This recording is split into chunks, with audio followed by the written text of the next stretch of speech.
A little over a week ago, I led a team of people all over the country who went undercover at No Kings protests in 31 different states and 47 different cities to collect on-the-ground data about what the left is doing and how explicitly far-left organizations are recruiting and radicalizing more people to the far left. I'm Karlyn Borisenko. I'm an analyst and undercover journalist that has been studying the far left in America for the past 5 years, and I did this through my Center for Left-Wing Studies, a nonprofit dedicated to mapping the modern activist left in America to help us understand the size of the problem that we're dealing with.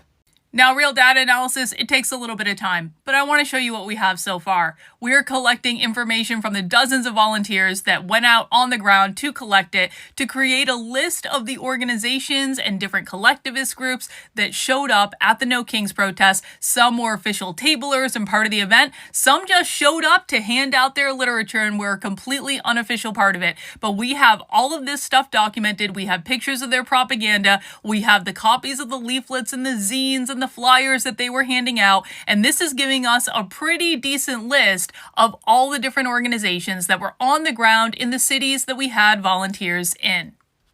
And so far as of this recording, we have documented 387 different leftist organizations that were at the No Kings protest talking to people and handing out their propaganda.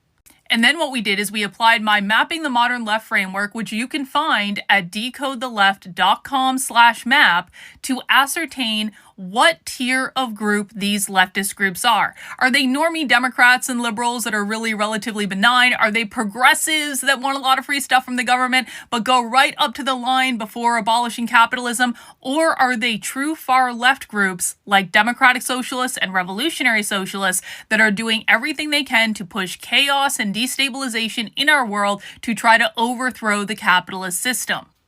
Now, the No Kings protest is, of course, a progressive protest, so it should come as no shock to anyone that 60% of the groups who were at the protest were progressive groups. However, you might be surprised to learn that 8% of the groups were democratic socialist type groups like the DSA, the Working Families Party, people trying to get to elected positions to push socialism in this country.